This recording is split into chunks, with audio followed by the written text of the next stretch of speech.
দেখুন, এখনো পর্যন্ত জঙ্গি সন্দেহে যাদেরকে গ্রেপ্তার করা হচ্ছে বেশ কিছু তথ্য পাওয়ার চেষ্টা করছে পুলিশ এবং তদন্তকারী আধিকারিকরা।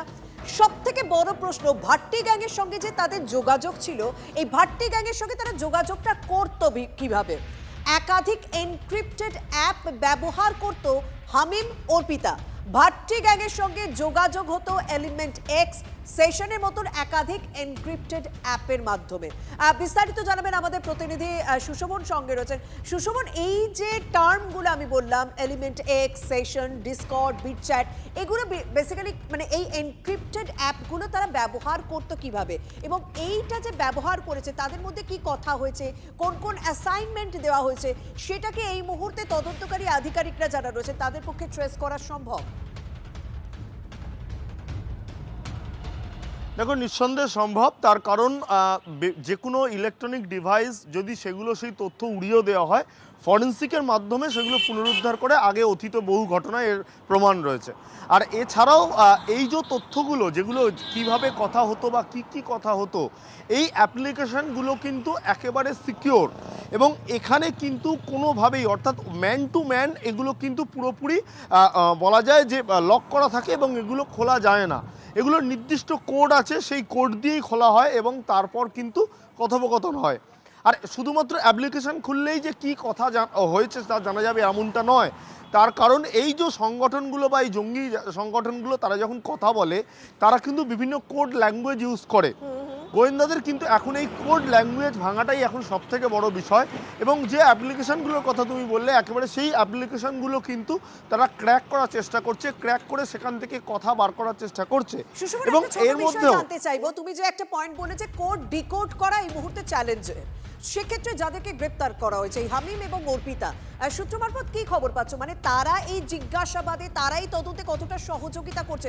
তাদেরকে কি মুখোমুখি বসে এখনো পর্যন্ত জিজ্ঞাসাবাদ হয়েছে?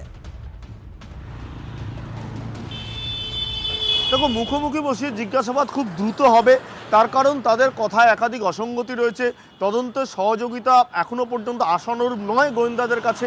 এবং এই জায়গায় দাঁড়িয়ে যে কোড ল্যাঙ্গুয়েজের কথা বলছিলাম, তারা কিন্তু বিভিন্ন সময় কোড ল্যাঙ্গুয়েজ ইউজ করে। ইতিমধ্যেই পুলিশ যা বাজেয়াপ্ত করেছে সেখান থেকে একটা তাদের কাছে নোট এসছে এবং সেখানে কিন্তু বেশ কিছু লোকের নাম এসছে। সেই নামগুলো পুলিশ অনুমান করছে সেগুলো কোনো নির্দিষ্ট ব্যক্তির নয়, সেগুলো কিন্তু কোড নেম, অরিজিনাল নেম কিন্তু অন্য। এটাও কিন্তু জানার চেষ্টা করছে। তার কারণ বিভিন্ন জঙ্গি সংগঠন তারা কিন্তু কোড নেম, কোড দিয়ে কথা বলাই তারা ব্যবহার করে, এগুলোই ভাঙার চেষ্টা করছে। এই মুহূর্তে প্রশ্ন রয়েছে, সেই প্রশ্নের উত্তরগুলোই খোঁজার চেষ্টা করছেন গোয়েন্দারা। আপাতত তোমাকে ধন্যবাদ সুশোভন।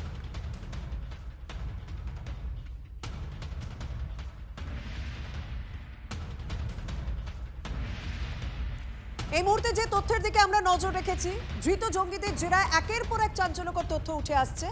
যোগাযোগের জন্য একাধিক এনক্রিপ্টেড অ্যাপ ব্যবহার করতো এই হামিম এবং অর্পিতা। শুধুমাত্র এনক্রিপ্টেড অ্যাপ নয়, কোডের মাধ্যমে তাদের কথা হতো, কারণ তাদের যে চ্যাট ধরা পড়েছে সেই চ্যাটে একাধিক নাম পাওয়া গিয়েছে। সেক্ষেত্রে গোয়েন্দারা মনে করছেন যে এগুলো কোনো ব্যক্তির নাম নয়, এগুলো হয়তো কোড নেম। সেই কোড নেম কি কারণে ব্যবহার করা হতো এবং সেই কোড নেমের অর্থ কি, মানে এক একটা কোড ডিকোড করা এই মুহূর্তে চ্যালেঞ্জের হয়ে দাঁড়িয়েছে তদন্তকারী আধিকারিকদের কাছে। তবে বেশ কিছু এনক্রিপ্টেড অ্যাপের নাম উঠে আসছে, এলিমেন্ট এক্স, সেশন, ডিসকর্ড, বিট চ্যাটের মাধ্যমে তারা এই কথাবার্তা বলতো। আমেরিকা এবং মেক্সিকো সিম কার্ড ব্যবহার করা হতো। সব থেকে বড় প্রশ্ন, তাহলে আমেরিকা এবং মেক্সিকো সিম তাদের কাছে কারা পাঠাতো? ভাট্টি গ্যাং বা পাকিস্তানে কি কি তথ্য পাচার করেছে হামিম, তা খতিয়ে দেখা হচ্ছে। এসটিএফ এর পক্ষ থেকে মুছে ফেলা যে মেসেজ রয়েছে সেইগুলোও উদ্ধারের চেষ্টা করছেন গোয়েন্দারা। ভাট্টি গ্যাংয়ের নিশানায় কারা কারা ছিল এই রাজ্যে, দেশে, সেই সমস্ত বিষয় উত্তর খোঁজার চেষ্টা করা হচ্ছে। দুজনকে জেরা করা হয়েছে একাধিকবার, কিন্তু বেশ কিছু তথ্যে অসঙ্গতি মিলেছে। সেই কারণে হামিম এবং অর্পিতাকে মুখোমুখি বসিয়ে জেরার পরিকল্পনা রয়েছে গোয়েন্দাদের।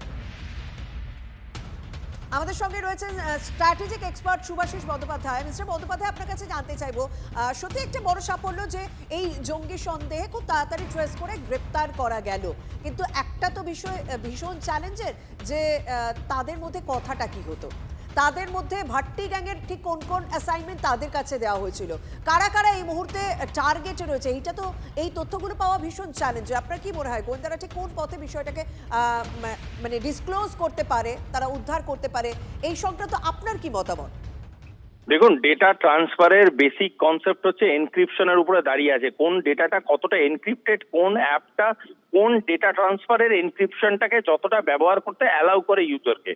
তো সেখানে দেখা যায় 90% অফ দিস টেররিস্ট অর্গানাইজেশন তারা ইউজ করে এমন কিছু অ্যাপ যাদের ডেটাটা যথেষ্ট বেশি রকম ভাবে এনক্রিপ্টেড থাকে এবং তার জন্য তার ভিতরে প্যাকেটস গুলো পড়া যায় না, ডেটা প্যাকেটস গুলো পড়া যায় না।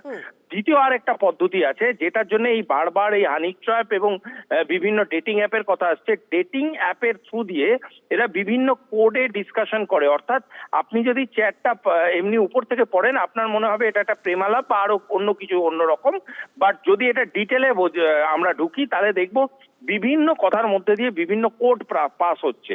এই কোডগুলো বা এই মস টেকনিক যেগুলো আমরা এত বছর ধরে শুনে এসেছি, সে তার মধ্যে দিয়ে তারা একে অপরের সাথে কমিউনিকেট করে এবং বিভিন্ন টার্গেট, বিভিন্ন লোকেশন, বিভিন্ন মিটিং পয়েন্ট এবং বিভিন্ন রকম মানুষজনের সেখানে ডিসকাশন থাকে, যেটা স্ট্রেট ভাবে বোঝা যায় না। তার জন্য এটাকে প্রসিডিউরালি ব্রেক করতে হয়। ধন্যবাদ।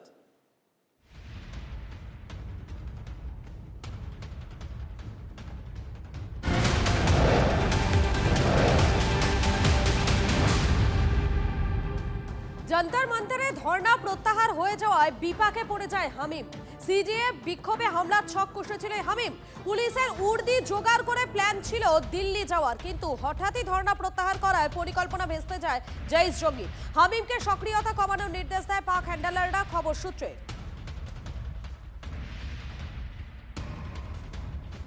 যন্তর মন্তরে ধর্ণা প্রত্যাহার হয়ে যাওয়ায় বিপাকে পড়ে যায় হামিম। সিজিপির বিক্ষোভে হামলার ছক ছিল এই হামিমে। পুলিশের উর্দি জোগাড় করে প্ল্যান ছিল দিল্লি যাওয়ার, কিন্তু হঠাৎই ধর্ণা প্রত্যাহার হয়ে যায় এবং সেই ধর্ণা প্রত্যাহার হয়ে যাওয়ার ফলেই সমস্ত পরিকল্পনা ভেস্তে যায় এই জঈশ জঙ্গির। হামিমকে সক্রিয়তা কমানোর নির্দেশ দেয় পাক হ্যান্ডলাররা, খবর সূত্রে।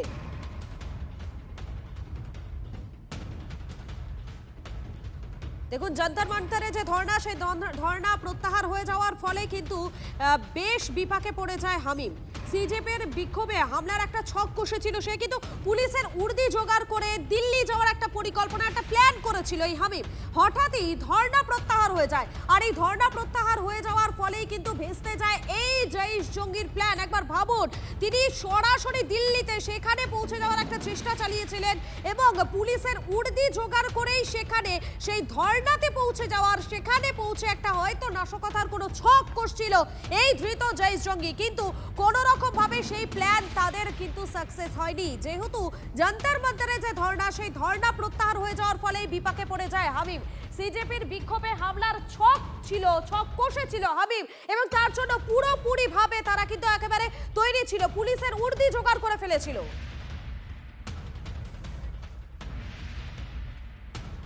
এখন যে খবর আমরা নজর রেখেছি, এই হামিম, আমরা যেমনটা জানতে পারছি, এই হামিম নানান রকম এনক্রিপ্টেড অ্যাপের মাধ্যমে কথাবার্তা চালাতো, তাদের মধ্যে বার্তা আদান প্রদান হতো।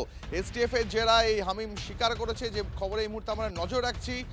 হামিমের পারফরমেন্সে দুবাই যাওয়ার অফার এসেছিল ধৃত জঈশ জঙ্গি হামিমের কাছে। দুবাইতে ডাক পড়ে হামিমের, এসটিএফ এর কাছে জেরায় ধৃত হামিম এই কথা স্বীকার করেছে। সুমন আমার সহকর্মী আমাদের সঙ্গে রয়েছেন এই মুহূর্তে। সুমন, এই হামিমের কাছে তো পাসপোর্ট ছিল না, কিন্তু দুবাইতে যাওয়ার জন্য সে কি পাসপোর্ট তৈরি করার পরিকল্পনা করছিল? অন্যতম মাথা দুবাই থেকে অপারেট করত, দুবাই যাওয়ার পরিকল্পনা ছিল হামিমের।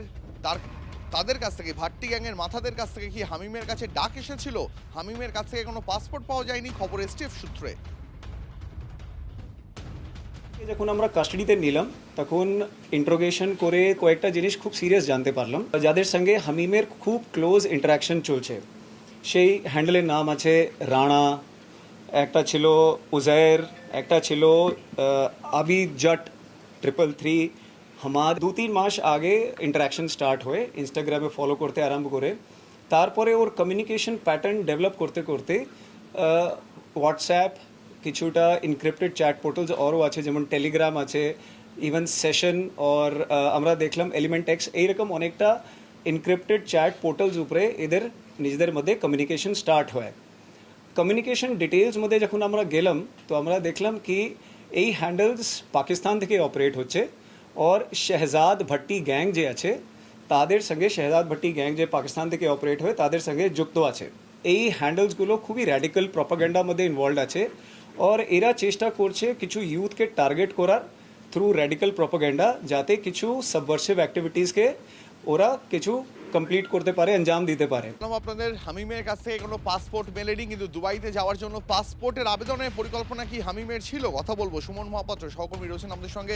সুমন, এই ভাট্টি গ্যাংয়ের যারা মাথা, যারা ভাট্টি গ্যাংকে অপারেট করতো দুবাই থেকে, তাদের তরফ থেকে এই হামিমের কাছে ডাক এসেছিল দুবাইতে যাওয়ার, বড় কোনো পরিকল্পনা ছিল? দেখো, একেবারেই তাই। শাহজাদ ভাট্টি গ্যাং, তাদের মাধ্যমে কিন্তু এই দুবাইয়ের মাধ্যমে কিন্তু রিক্রুটমেন্ট চলে তাদের অনলাইনে, এবং সেখানে কিন্তু দুবাইতে গিয়ে ট্রেনিং নেওয়ার এবং দুবাইতে গিয়ে বেশ কিছু ডেটা ট্রান্সফারের কথা ছিল এই হামিমের। তার জন্য সে ইতিমধ্যে কিন্তু পাসপোর্ট অ্যাপ্লিকেশন করার জন্য সব ধরনের নথি একজোট করতে শুরু করেছিল। সেটাও কিন্তু সে এসটিএফ এর জিজ্ঞাসাবাদের মুখোমুখি হয়ে স্বীকার করে নিয়েছে। অর্থাৎ এই হামিম একেবারে আমাদের লোকালিটিতে মিশের থেকে কিন্তু ডেটা কালেক্ট করেছিল, নথি জোগাড় করছিল, এবং দ্রুত দুবাই যাবে সে, সেজন্য কিন্তু পাসপোর্ট অ্যাপ্লিকেশন হয়তো গ্রেপ্তার না হলে 1-2 দিনের মধ্যেই করতো, তেমনটা এসটিএফ সূত্রে খবর। এবং দুবাইতে গিয়ে সে কিন্তু বেশ কিছু ডেটা কালেক্ট করেছিল এখানকার ইউথদের, সেই ডেটা কিন্তু ট্রান্সফার করতো, এবং তার সাথে সাথে দুবাই থেকে কিন্তু বিশেষ ট্রেনিং নিয়ে ফিরতো।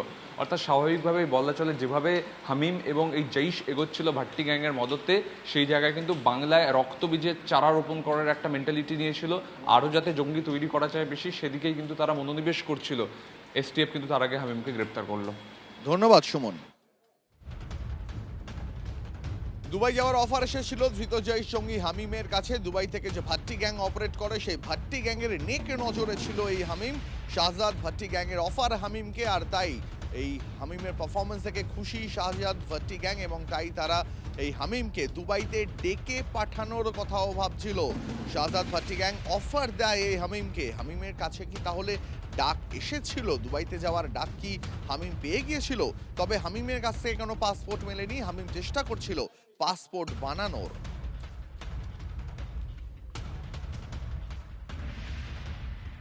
আর এই হামিমের ইন্টারোগেশনে একাধিক তথ্য উঠে আসছে। এবার যেটা জানা যাচ্ছে যে অস্ত্র মানে ওয়েপেন কোথা থেকে সরবরাহ করার কথা ছিল নাকি ভাট্টি গ্যাংয়ের তরফ থেকে। এবং শুধুমাত্র তাই না, এই রাজ্য এবং কেন্দ্রের বেশ কয়েকজন রাজনৈতিক নেতা ছিল টার্গেট, যে হামিমের মাধ্যমে অর্পিতা বেশ কয়েকটা ফেক অ্যাকাউন্ট খুলেছিল, অর্থাৎ হানি ট্র্যাপের মাধ্যমে ফাঁসাতে সোশ্যাল মিডিয়ায় ফেক অ্যাকাউন্ট খোলে হামিমের বান্ধবী অর্পিতা। সায়ন্ত রয়েছেন আমাদের সঙ্গে। সায়ন্ত, এ তো একাধিক বিষয় উঠে আসছে, আর শুধু তাই নয়, এই হামিমের সঙ্গে আইএসআই এর যারা হ্যান্ডেলার তাদেরও যোগসূত্র, মানে একটা সরাসরি যোগসূত্র পাওয়া গিয়েছে, তাদের সঙ্গেও যোগাযোগ ছিল। একদমই। দেখো, এই যে ভাট্টি গ্যাং, যেটা মূলত অন্যতম কুখ্যাত যে টেররিস্ট সংগঠন, সেই ভাট্টি গ্যাং অস্ত্র পাঠাবে অর্পিতার কাছে, এমনই কিন্তু হামিম জানিয়েছিল অর্পিতাকে। এবং সেই অস্ত্র কিভাবে নেটওয়ার্কের মধ্যে তাকে অন্যান্য জায়গায় পাঠিয়ে দিতে হবে সেটাও কিন্তু অর্পিতাকে জানিয়ে রেখেছিল। অর্থাৎ অর্পিতা কিন্তু এই যে নেটওয়ার্ক, এই যে মডিউলটা তৈরি করছিল হামিম মণ্ডল, তার কিন্তু অন্যতম শক্তি ছিল অর্পিতা। কারণ সে একাধিক নম্বর তৈরি করে সেই নম্বরের মাধ্যমে হানি ট্র্যাপে ফেলতো, বিভিন্ন নেতা মন্ত্রীদের তাদের হানি ট্র্যাপে ফেলতো এবং তাদেরকে টার্গেট করতো। অর্থাৎ একদিকে হানি ট্র্যাপ করা, অন্যদিকে অস্ত্রগুলোকে নেটওয়ার্কে যারা অন্যান্য সদস্য আছে তাদের কাছে পৌঁছে দেওয়া। অর্পিতাকে কিন্তু অন্যতম শক্তি হিসেবে ব্যবহার করতো হামিম, এবং অর্পিতাকে মাঝখানে রেখেই নিজের নেটওয়ার্ক সাজাচ্ছিল এই হামিম। শুধু বর্ধমানে নয়, বর্ধমানের আশেপাশে, কলকাতার আশেপাশে একাধিক অংশে এই নিজের নেটওয়ার্ক মডিউল তৈরি করেছিল। এবং অর্পিতা এবং হামিম এই জয়েন্ট মিলে কিন্তু তারা অস্ত্রগুলোকে ভাট্টি গ্যাংয়ের কাছ থেকে কীভাবে এখানে এনে রাখা হবে, কীভাবে কারুকাজ তাদের যে ঘনিষ্ঠ তাদেরকে পৌঁছে দেওয়া হবে, সেই টোটাল প্রসিডিউরটা তারা তৈরি করে ফেলেছিল। বলা চলে ফেলেছিল কীভাবে নেটওয়ার্কের কাছে অস্ত্র পৌঁছে দেবে এবং সেই অস্ত্রের মাধ্যমে টার্গেট করা হবে। অর্থাৎ বড়সড় নাশকতার পরিকল্পনা করা হয়েছিল। আর সেই নাশকতা পরিকল্পনার অন্যতম অঙ্গ ছিল এই অর্পিতা। অর্থাৎ হামিম একদিকে নেটওয়ার্ক মডিউল সাজাবে, অন্যদিকে অর্পিতা হানি ট্র্যাপ তৈরি করে সেই নেতা মন্ত্রীদের ফাঁসাবে, এরপর তাদেরকে টার্গেট করবে। সব মিলে একটা বিষয় সেই যোগসূত্রগুলোই এখন বার করছে, খতিয়ে দেখছেন তদন্তকারীরা। ধন্যবাদ শান্ত, নজর থাকবে আমাদের। বন্ধু বান্ধব অনেক লোক আছে যাদের মাধ্যমে এই টাকাগুলো তারা এদের ওদিক করতো, দেশ বিদেশ ঘুরতে যেত বন্ধু বান্ধব নিয়ে। সেসব ইতিহাস আছে, আমরা শুনতাম, জানতাম, কেউ শোনার ছিল না। এখন তদন্ত শুরু হয়েছে, সব বেরোবে। আসলে ব্যাপারটা কি বলুন তো, এই মুহূর্তে যে তথ্য আসছে যে এই হামিমের সঙ্গে হাওড়ার একটা যোগ রয়েছে। কিভাবে এই যোগটা? বলা হচ্ছে ব্যবসার আড়ালে কোথাও জঙ্গি কার্যকলাপ হতো হাওড়ার পিলখানায়। ধৃত জৈশ জঙ্গি হামিম ও তার বাবার কারখানার খোঁজ চলছে। কারখানা ভাড়া নিয়ে ব্যবসা করা হতো, পোশাকের প্রিন্টিং, বারকোড বসানোর কাজ হতো। সেই কারখানায় এই সমস্ত কাজের আড়ালে মূলত কি জঙ্গি কার্যকলাপই হতো? সেই প্রশ্নের উত্তরও খুঁজছেন তদন্তকারীরা।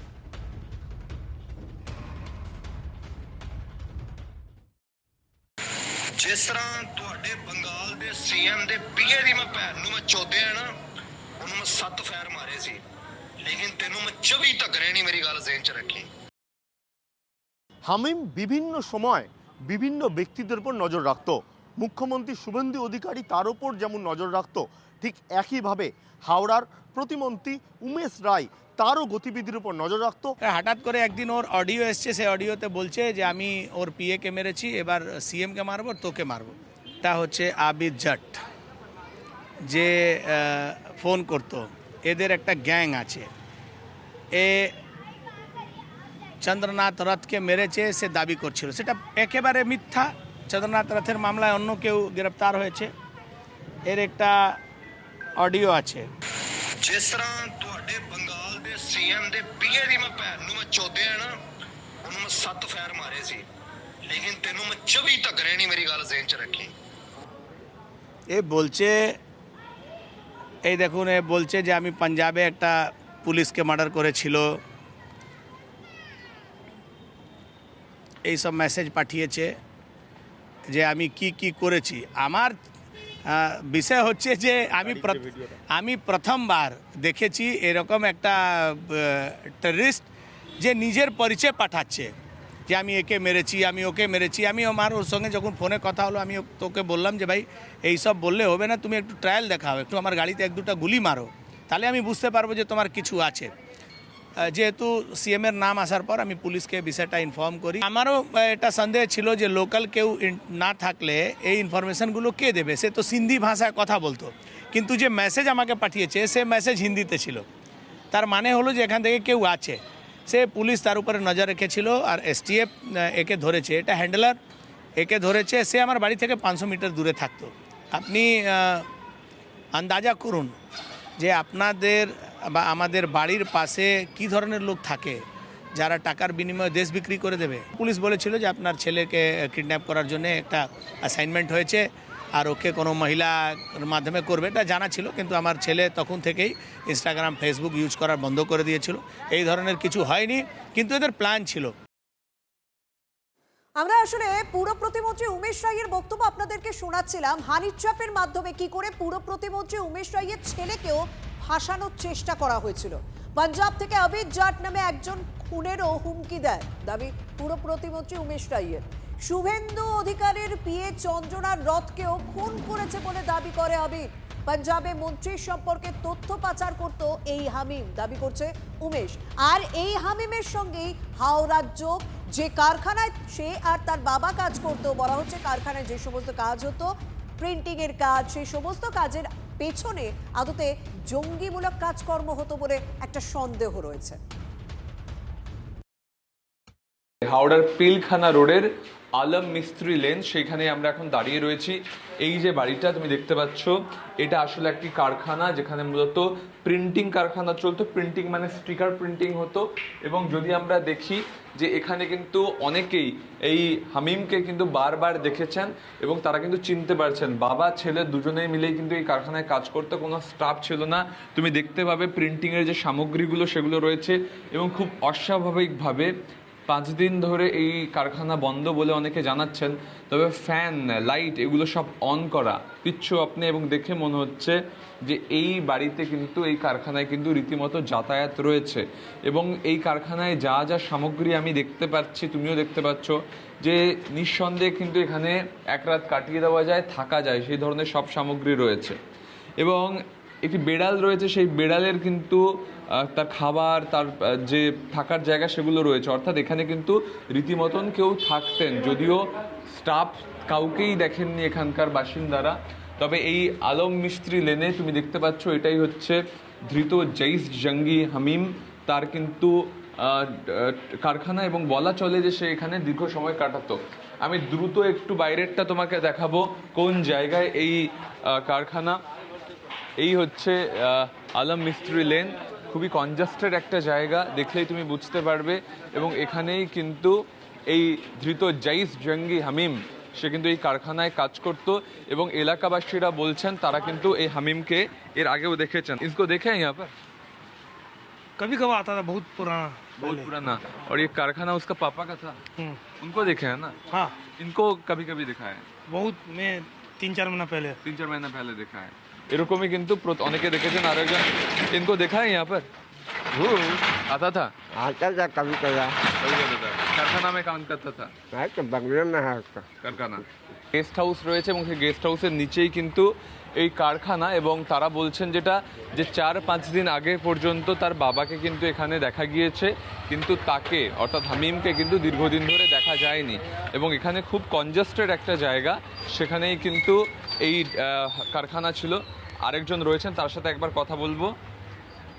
जो बोल रहे थे आप कि 4-5 दिन पहले दुकान बंद है?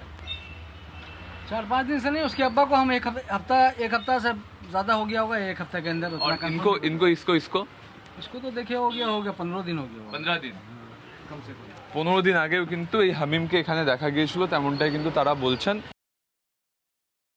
এসটিএফ যত তদন্ত করবে আস্তে আস্তে উঠে আসবে যে কারা কারা যুক্ত, উদ্দেশ্য কী ছিল, এদের কি করার ইচ্ছে ছিল, টার্গেট কারা কারা ছিলেন। এই হানি ট্র্যাপের কথা আপনারা বলছেন, তো সমস্ত বিষয় আস্তে আস্তে উঠে আসবে। এবং এইভাবে যে চলছে, তারপরে আগের সরকার কোনো টেরও পায়নি, আগের এসটিএফ কিছু করতে পারেনি। আমাদের সরকার এসেছে, আমাদের সরকার এই মাটিতে অন্ততপক্ষে ভারতবর্ষের বিরোধী কোনো কাজ করতে দেবে না। অতএব ভারত বিরোধী কোনো ধরনের চক্রান্ত হলে সেই চক্রান্ত ভেঙে দেওয়ার কাজ পশ্চিমবঙ্গের সরকার করবে, পশ্চিমবঙ্গের পুলিশ করবে। এইটুকু বুঝতে পারছি, দেশের ইন্টেলিজেন্স এবং কেন্দ্রীয় গোয়েন্দাদের আরও অনেক বেশি সতর্ক হওয়া দরকার। জঙ্গি হামিম ইস্যুতেও তৃণমূলকে নিশানা করলেন পুরমন্ত্রী অগ্নিমিত্রা পাল। গত 15 বছর ধরে হামিমদের আশকারা দিয়েছে আগের সরকার। বাংলা তথা দেশের সুরক্ষা নিয়ে ভাবেনি, শুধু ভোট ব্যাংকের রাজনীতি করা হয়েছে। সেই কারণেই মুখ্যমন্ত্রীর ওপর হামলার ছক করার সাহস পেয়েছে হামিমরা, দাবি পুরমন্ত্রী। এই ধরনের মানুষ, এই হামিম এবং তার গার্লফ্রেন্ড অর্পিতা, যাদেরকে এখন ধরা হয়েছে, তারা আজকে কি করেছে? আজকে মাননীয় মুখ্যমন্ত্রী শুভেন্দু অধিকারীকে মারার প্ল্যান করছে। আমি জানি আমাদের মুখ্যমন্ত্রী জনগণের মধ্যে মিশে যান, ওনাকে নিয়ে আমাদের চিন্তা। আমি মাননীয় মুখ্যমন্ত্রীকে বলবো যে আপনি বুলেট প্রুফ গাড়ি, বুলেট প্রুফ জ্যাকেট, এইগুলো জ্যামার লাগানো যেখানে আপনি যাবেন, এটা। এবং আমার দপ্তরের যে MOS, তার ছেলেকে ফাঁসিয়ে কিডন্যাপ করা হবে, এই রকম প্ল্যানিং।